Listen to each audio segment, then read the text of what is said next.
They thought they buried me in lies, but I used their confession to burn their entire dynasty to the ground, only to discover the man who fathered my child wasn't. The crystal chandelier hanging above the mahogany dining table didn't just provide light. It felt like a spotlight on my execution. I could hear the rhythmic clinking of silver against fine bone china, a sound that usually signaled elegance, but tonight it sounded like the sharpening of knives. I sat there, my knuckles white as I gripped my linen napkin, trying to ignore the suffocating scent of lilies that filled the room. My mother-in-law, Evelyn, always insisted on lilies. She said they represented purity, but to me they always smelled like a funeral. Tonight was supposed to be a celebration. It was the 35th anniversary of the family's real estate empire, a night where the legacy was meant to be solidified. But as I looked across the table at Evelyn, I saw the predatory glint in her eyes. She wasn't celebrating. She was hunting. For 3 years, I had been the perfect daughter-in-law. I had endured her snide remarks about my commoner upbringing, her constant interference in my marriage to Mark, and the way she looked at me, as if I were a smudge of dirt on her pristine marble floors. I had stayed silent because I loved Mark. I believed him when he whispered that his mother was just old-fashioned and that she would eventually come around. But tonight, the mask wasn't just slipping. Evelyn was tearing it off with her own manicured claws. "Mark, darling," Evelyn began, her voice smooth as silk and twice as deadly. She didn't even look at me. She acted as if the chair I was sitting in was vacant. "I've spent the afternoon with the family attorneys. Given the recent developments or lack thereof, I've decided to finalize the restructuring of the family trust." Mark froze, his fork halfway to his mouth. "Mother, we talked about this. The trust is supposed to be divided equally." Evelyn let out a sharp, dry laugh that sent shivers down my spine. She set her wineglass down with a deliberate thud. "Equally? Between those who contribute to the future of this bloodline and those who are simply passengers? No, Mark. I have a responsibility to this family's name, a name that requires an heir, a name that requires a legacy." She finally turned her gaze toward me. Her eyes were cold, devoid of any humanity. "I've removed you from the inheritance entirely, Sarah. Not a cent. Not the house, not the secondary accounts, nothing. You came into this family with nothing, and I will ensure you leave with even less." The air left my lungs. It wasn't about the money. It had never been about the money for me. But the public humiliation, the sheer calculated cruelty of doing this in front of the entire extended family, felt like a physical blow to the chest. I looked at Mark, my heart hammering against my ribs, pleading with my eyes for him to say something, to stand up, to be the man he promised he was. But Mark looked down at his plate. His silence was deafening. It was a betrayal that tasted more bitter than the wine in my glass. "Mother, isn't this a bit extreme?" Mark muttered, but there was no fire in his voice, no protection. "Extreme." Evelyn leaned forward, her diamonds sparkling under the light. What's extreme is expecting a seat at a table you haven't earned. You see, Sarah, I've seen the medical reports you thought you were hiding. I know why there's no nursery in that big house we bought for you. I know you're a dead end. You're infertile, a broken vessel. Why would I leave a kingdom to a woman who can't even provide a prince?" The table went silent. I felt the blood drain from my face, replaced by a heat so intense I thought I might go blind. She had gone through my private mail. She had invaded the most painful private part of my life, the struggle I had been grieving in secret for months, and she had used it as a weapon to disown me in front of everyone we knew. The whispers started. Mark's cousins, his aunts, the people I had tried so hard to impress, were all looking at me with a mix of pity and disgust. I was no longer a person to them. I was a failed investment. Evelyn reached into her silk clutch and pulled out a legal document, sliding it across the table toward me. "Sign the acknowledgement of the trust amendment, Sarah. Do it now, and maybe I'll let you keep the jewelry Mark bought you with my money. Refuse, and I'll have the locks changed on your house before the dessert course is served." I looked at the paper. I looked at Mark, who still wouldn't meet my eyes. My hands were shaking, but not from fear. Not anymore. For months, I had been the victim. For months, I had let her belittle me, waiting for the right moment, waiting for the proof I needed to show Mark who his mother truly was when the perfect lady mask fell away. I reached into my own purse, my fingers brushing against the cold, sleek surface of my phone. And I hadn't just been grieving my infertility in secret. I had been listening. I had been recording. Every private chat Evelyn had with her lawyers, every time she cornered me in the hallway to call me trash, every moment she plotted to destroy my marriage, it was all there. I didn't pick up the pen. Instead, I picked up my phone and placed it in the center of the table, right on top of the legal documents. "You want to talk about the future of this family, Evelyn?" I said, my voice steadier than I ever thought possible. "Then let's talk about what you said when you thought the microphones were off." Evelyn's smirk faltered for a fraction of a second, her eyes narrowing. "Don't be dramatic, Sarah. Put that toy away and sign the papers." "Oh, I'm not signing anything," I whispered, my thumb hovering over the play button. "Because wait until you hear what happened next." The silence in the room was so heavy it felt like it was crushing the air out of my lungs. Every eye at that table, Mark's prestigious aunts, his judging cousins, the family lawyers, was pinned on my phone. Evelyn's face was a mask of calculated boredom, but I saw the way her fingers twitched against the stem of her wine glass. She thought she had won. She thought she had buried me. I pressed play. At first, there was only the sound of rustling fabric and the distant chime of a clock. Then, Evelyn's voice filled the dining room. It wasn't the polished, aristocratic tone she used for galas. It was a low, venomous hiss. "The girl is a dead end, Mark. We've wasted enough time. The doctor's report was the final nail in the coffin. I've already spoken to Dr. Aris. He's been compensated for his discretion. Sarah will believe she's the problem, and she'll be too ashamed to fight the divorce." The sound of my own heart was louder than the recording. I looked at Evelyn. Her face had gone from pale to a ghostly, translucent white. The room erupted in a chorus of hushed, horrified gasps. My mother-in-law, the pillar of the community, the woman who spent millions on children's charities, had just been caught on tape admitting to bribing my fertility specialist to lie to me. She hadn't just insulted my bloodline, she had stolen my sanity. For months, I had cried myself to sleep, feeling like a failure, feeling like I was broken because Dr. Aris told me my ovaries were failing. I had mourned a future that wasn't even gone, all because this woman wanted me out of the picture. That's a fabrication," Evelyn shrieked, her voice cracking as she finally lost her composure. She lunged across the table, her hand clawing for my phone, but I pulled it back just in time. She knocked over a crystal carafe of red wine, and the liquid bled across the white tablecloth like a fresh wound. "It's a deep fake. Mark, tell them. Tell them she's lying."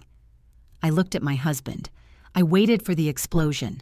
I waited for him to flip the table in rage at what his mother had done to us. I waited for him to take my hand and tell me we were leaving this house of horrors forever. But Mark didn't move. He sat there staring at the red wine staining the cloth, his face a mask of cold, terrifying neutrality. "Mark?" I whispered, my voice trembling. "Did you hear what she said? She paid the doctor.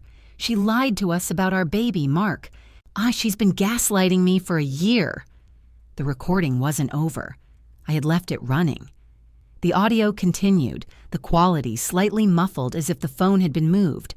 A second voice entered the conversation, a voice I knew better than my own. "I know, Mother," Mark's voice said on the recording, "but you have to make sure the trust amendment is ironclad. If she finds out the truth before the papers are signed, she'll take half of everything.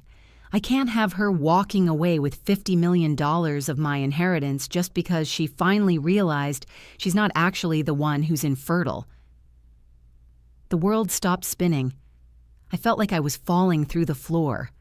The room began to blur as I looked at the man sitting next to me, the man I had shared a bed with, the man I had prayed with for a child. The recording went on. Though Mark's voice, cold and clinical, continued, "Is Claire ready? If we're going to do this, she needs to be moved into the East Wing as soon as Sarah is served the papers. I don't want to spend another night pretending to love a woman who doesn't even belong in this zip code." Evelyn's laughter echoed through the phone's speakers, a triumphant, jagged sound. "She's waiting at the hotel, darling. Everything is prepared. Once Sarah signs, she's history." I couldn't breathe. The betrayal wasn't just a sting, it was a decapitation. Mark wasn't a victim of his mother's manipulation. He was the architect. He knew I wasn't infertile. He knew he was the one who couldn't have children, and he had conspired with his mother to frame me, ruin my reputation, and replace me with another woman, all to protect his precious inheritance. But the family members at the table were no longer looking at me with pity. They were looking at Mark and Evelyn with absolute terror. The scandal of this magnitude would destroy the family empire in a single afternoon. Mark finally looked up. There was no remorse in his eyes, no guilt, only a chilling, calculated anger. He didn't apologize. He didn't beg for forgiveness. He slowly stood up, straightened his tie, and looked at me as if I were a bug he was about to crush under his expensive Italian leather shoes. "You think a little recording changes anything, Sarah?" Mark said, his voice dropping to a dangerous low pitch. "You're in my house. You're surrounded by my family. You have no money, no resources, and now no husband." He leaned over the table, his face inches from mine, and his next words were a poison I wasn't prepared for. "Did you really think I'd let a commoner like you walk away with a cent of this legacy? You should have just signed the papers and left quietly. Because now I'm going to make sure you never leave this house at all." He signaled to the two large men standing by the dining room doors, his security, who were usually there for show. They stepped forward, their faces grim, and they weren't looking at the exit. They were looking at me. But as the guards moved in, I felt a strange, cold calm wash over me. I reached into my bag one more time. "You're right, Mark," I said, my voice echoing in the sudden silence of the room. "I am in your house, and I am surrounded by your family, but there's one person at this table you forgot to account for." I looked past Mark. Toward the head of the table where his grandfather, the true patriarch and the founder of the entire empire, had been sitting in total silence the entire night. Wait until you hear what happened next. The room felt like it was tilting on its axis. Mark's eyes, once the eyes I looked into for comfort, were now twin pits of ice and malice. The two guards, men I had greeted with a smile every morning for years, stepped closer, their shadows stretching across the ruined dinner table like shrouds. "Grandfather?" Mark's voice was a jagged edge of a laugh. "Grandfather is 92 years old, Sarah. He hasn't signed a check in a decade. He's a figurehead, a ghost in a suit. He doesn't care about your little truth. He cares about the empire." Evelyn smoothed her hair, her composure returning like a snake regrowing its skin. "He's right, dear. And Arthur knows that the family name is built on strength, not sentimentality. He'll do what's necessary to protect the brand. And right now, you are a liability that needs to be liquidated." I looked at Arthur. He sat at the head of the table, his gnarled hands resting on the gold-topped cane he always carried. He hadn't touched his food. He hadn't even blinked as the recording played. He looked like a statue carved from ancient, unforgiving stone.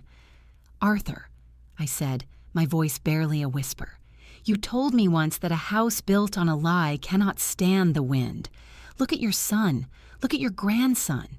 They've turned your legacy into a graveyard of deceit." Arthur's eyes finally moved. He didn't look at me. He looked at Mark. Then he looked at Evelyn. The silence stretched until it was a physical weight. and a pressure in the ears that made me want to scream. Then the old man spoke. His voice wasn't weak.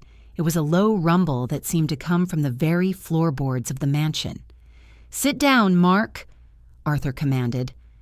Mark hesitated, his face flushing with a mix of defiance and deep-seated fear.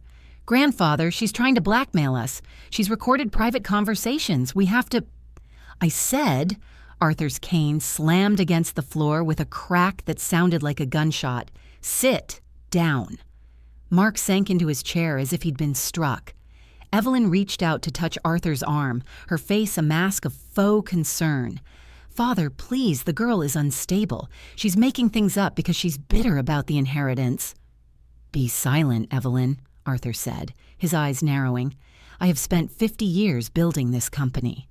I have survived recessions, hostile takeovers, and the deaths of my rivals. Do you truly think I am so blind that I didn't see what was happening under my own roof?"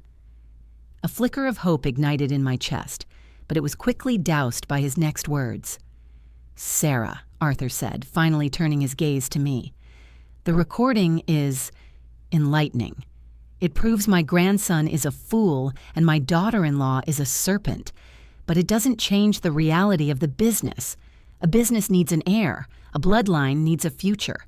If you cannot provide that, you are, legally and practically, an outsider." I felt the air leave my lungs. Even he was going to discard me. Even the man I thought had a shred of honor was choosing the legacy over the truth. "However," Arthur continued, his voice dripping with a new, dangerous kind of coldness, "one, I do not reward incompetence. Mark, you were so busy plotting against your wife that you didn't notice the audit I ordered last month. You've been skimming from the secondary accounts to fund this Claire and her lifestyle.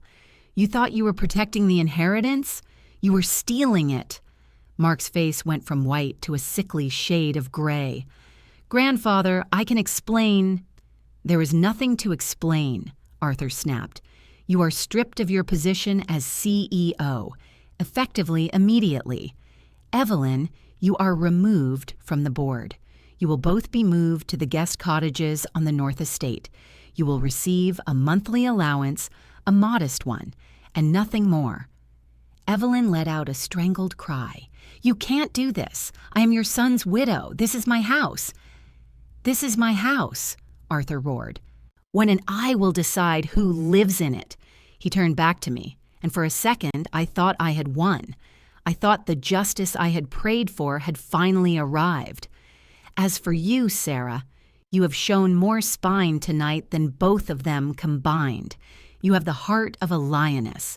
But as I said, a lioness without a cub is just a beautiful tragedy." He reached into his breast pocket and pulled out a small velvet box. He set it on the table and pushed it toward me. "This was my wife's," he said, "the matriarch's ring. I was going to give it to the woman who would carry this family into the next generation. Since you cannot be that woman, I am offering you a settlement. $10 million. You walk away tonight. You hand over the phone, you sign a non-disclosure agreement, and you never speak the name of this family again. It's more than you'd ever get in a divorce." I looked at the ring. I looked at the $10 million price tag on my silence. $10 million to walk away from the gaslighting, the lies, the woman who called me broken, and the husband who never loved me. It was an escape hatch, but I wasn't done. $10 million? I asked, a bitter smile touching my lips. "Is that the price of my dignity, Arthur? Or is that the price of the secret you're still trying to hide?" Arthur's eyes sharpened. "Be careful, Sarah. Do not overplay your hand." "I'm not overplaying anything," I said, standing up. I felt a surge of power I had never known. "You all think you know everything because you've bought the world. But you forgot one thing. You forgot that while you were busy bribing my doctor to tell me I was infertile, you forgot to check the results of the second test I took, the one I took at a clinic 3 states away, under a different name." I reached into my bag and pulled out a folded piece of paper. I didn't give it to Mark. I didn't give it to Evelyn. I walked straight to the head of the table and laid it in front of Arthur. I'm not a dead end, Arthur, I whispered, loud enough for the whole room to hear. I'm 6 weeks pregnant. And the best part? The DNA results from the clinic are attached. Mark isn't the father. The sound of Mark's chair screeching against the floor was the only sound in the world. He was on his feet, his face contorted in a mask of pure, unadulterated rage. You cheated? You're a whore. You're trying to pass off a bastard as an heir? No, Mark, I said, turning to face him, my eyes burning with a fire that made him flinch. I didn't cheat. I used a donor. Because I knew, I've known for 2 years, that you were the one who was sterile. I stayed because I thought we could be a family anyway. I stayed because I loved you. But now I have the heir Arthur wants, and I have the proof that you are the broken vessel your mother is so afraid of. The room was spinning. Evelyn looked like she was having a stroke. Mark looked like he was going to kill me. But Arthur was looking at the paper with a terrifying intensity. He looked up at me, and for the first time I saw a flicker of something that looked like respect. Or maybe it was just greed. A donor, he mused. A clean slate. A child with your spine and my resources. He looked at Mark, then back at me. The deal has changed, Sarah. And forget the 10 million. You stay. You become the head of the trust. You raise the child as a true member of this family, and in exchange, I will give you the one thing you want more than anything else. And what's that? I asked. I will give you the power to destroy them, Arthur said, gesturing to Mark and Evelyn. I will let you decide their fate, exile or total ruin. I looked at my husband. I looked at the mother-in-law who had tried to crush my soul. I felt the weight of the world in my hands. But as I opened my mouth to answer, the heavy double doors of the dining room swung open. A woman stood there. She was drenched from the rain, her eyes wild, her expensive dress torn at the shoulder. It was Claire, Mark's mistress. But she wasn't looking at Mark. She was looking at me, her face pale with terror. Sarah, I don't listen to him! She screamed, pointing a trembling finger at Arthur. He's not trying to save you. He's the one who told me to do it. He's the one who planned the whole thing. Wait until you hear what happened next. The room froze. Claire, the woman who had been a phantom in my marriage, a name whispered in the dark, was now a shivering, broken reality in the center of the room. Rainwater dripped from her hair onto the priceless Persian rug, but she didn't seem to care. Her eyes were wide, fixed on Arthur with a level of terror that made my blood run cold. Claire? Mark's voice was a pathetic squeak. What are you doing here? I told you to stay at the hotel. The hotel? Claire let out a jagged, hysterical laugh. You think I was safe there? Your grandfather's men came for me, Mark. When they were going to make sure I disappeared the second you got Sarah to sign those papers. She turned to me, her chest heaving. Sarah, you have to listen to me. Arthur didn't just find out about the inheritance skimming. He encouraged it. He gave Mark the offshore accounts. He gave Evelyn the name of the doctor to bribe. He's been moving the pieces for months, waiting for tonight. I looked at Arthur. He hadn't moved. He was still sitting there like an ancient deity, watching the chaos with a terrifying, detached curiosity. Is this true? I demanded, my voice shaking. You orchestrated my medical gaslighting? You let me believe I was broken just to see what I would do? Arthur slowly stood up. The 2 guards who had been closing in on me suddenly stepped back, bowing their heads in a display of absolute terrifying loyalty. I don't play games with money, Sarah, Arthur said, his voice as smooth as a whetstone. I play games with people. My grandson is a weakling. My daughter-in-law is a parasite. I needed to know if you were a victim or a survivor. Only a survivor is fit to carry the weight of this empire. He stepped toward me, ignoring the wine-stained table and the sobbing woman by the door. I knew Mark was sterile since he was a child. I kept it from him. I wanted to see if he would be man enough to tell you the truth, or if he would hide behind his mother's skirts and lie. He chose the lie. He failed the test. Mark looked like he'd been struck by lightning.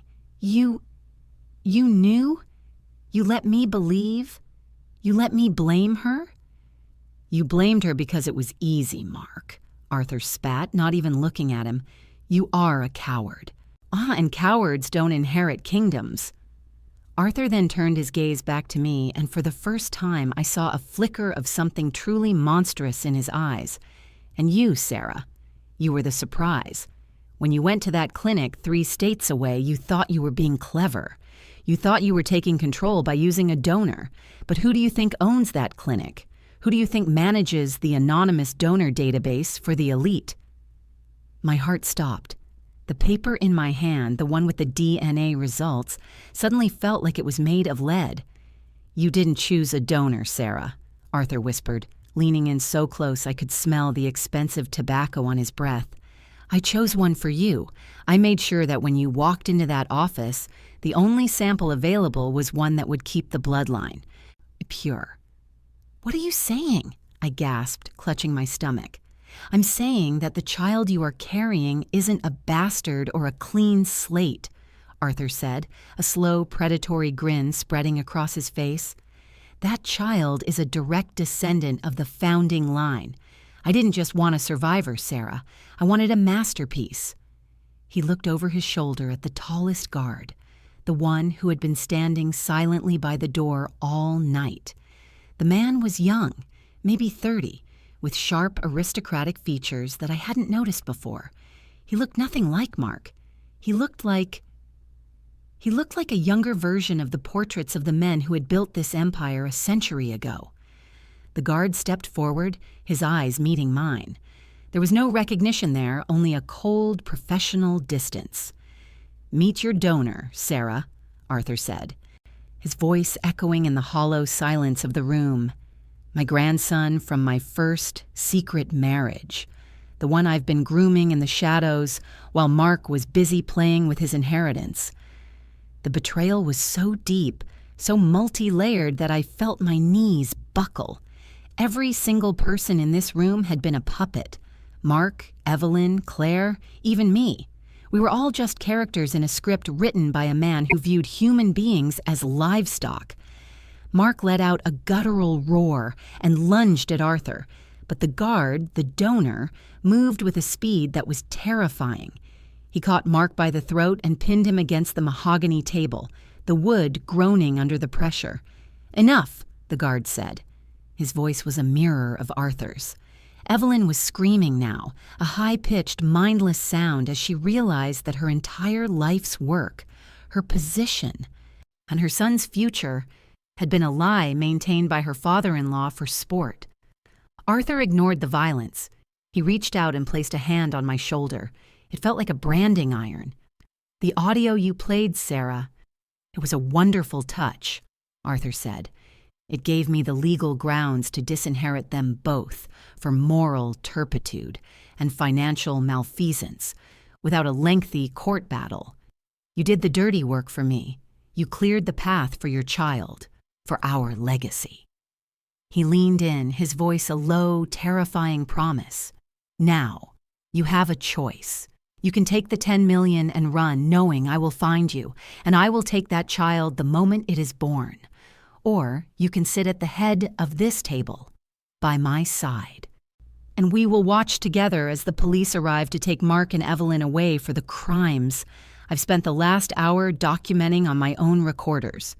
I looked at the guard holding my husband by the throat. I looked at Claire, who was now being led away by another man in a suit. I looked at the audio recording still visible on my phone screen. I had come here to expose a lie. I had ended up becoming the centerpiece of a dynasty built on blood and shadows. You're a monster, I whispered. I'm a king, Arthur corrected. And you're the mother of the future. Now tell me, Sarah, do you want to be a victim, or do you want to be the woman who decides who survives the night? I looked at the phone. I looked at the play button. I realized that the recording I had wasn't just of Evelyn and Mark. I had left it running. I had recorded everything Arthur just said, His admission of medical fraud, his admission of human trafficking, his admission of the secret grandson. I felt a cold, sharp blade of resolve harden in my chest. Arthur thought he had won. He thought he had recruited me. "I think I'll take a third option," I said, my voice as cold as the rain outside. I didn't call the police. I didn't sign the papers. I didn't even look at Mark as he begged for help. I looked directly at the guard, the father of my child, and I saw the one thing Arthur hadn't accounted for. A flicker of something in his eyes, a crack in the armor. "Wait until you hear what happened next." I looked at the guard, Silas, as Arthur had called him, and I saw the truth. He wasn't just a donor. He was a prisoner in a gilded cage, just like I had been. He had been groomed, shaped, and silenced by a man who treated people like chess pieces. But when our eyes met, I didn't see a pawn. I saw a man who was realizing for the first time that the king could be toppled. "The third option," I said, my voice echoing through the chamber of horrors that had once been my dining room, "is that none of you win." Arthur's smile didn't just fade, it curdled. "Don't be a fool, Sarah. You have no one. You have nothing but a recording that my lawyers will bury before the sun rises." "You're right, Arthur," I said, stepping back from the table. "Your lawyers are the best. They can bury a recording. They can buy a judge. They can even buy a doctor. But they can't buy back the last 20 minutes. I turned my phone screen toward him. It wasn't just a voice memo app. It was a live streaming platform. Warren, the viewer count was climbing into the hundreds of thousands. "I didn't just record you, Arthur," I whispered, the tears finally starting to sting my eyes. "I went live the second you mentioned the clinic. Every word you said about the bribery, the fraud, the secret grandson, the illegal donor manipulation, it's all out there. It's on the cloud. It's being shared. It's on the news desks of every major network in the city. You didn't just confess to me, you confessed to the world."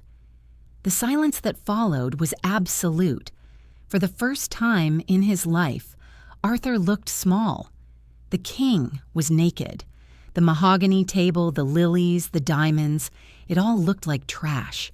Mark let out a choked, pathetic sound. He looked at the camera on my phone as if it were a loaded gun. "Sarah, turn it off. We can fix this. We can be a family." "Oh, I'll do whatever you want." A family? I looked at the man I had loved, the man I had once thought would be the father of my children. "Mark, you didn't even care if I was broken. You enjoyed it. You used my pain to make yourself feel powerful. You're not a man. You're just a ghost haunting your grandfather's house." I turned to Evelyn, who was clutching her pearls so hard they snapped, the white beads scattering across the floor like tiny skulls. "And you called me infertile. You called me a dead end. But the only thing dead in this room is your soul." The sound of sirens began to wail in the distance. Not the polite, quiet security sirens of the estate, but the heavy, rhythmic beat of the police. Arthur's security didn't move to stop me. They knew the game was over. They weren't paid enough to go down with a sinking ship. Silas, the guard, the father of the child I was carrying, slowly let go of Mark's throat. He looked at me, then at Arthur, and then he did something no one expected. He walked over to me, took his own security radio off his belt, and dropped it into the red wine on the table. "I'm done," Silas said, his voice low and steady.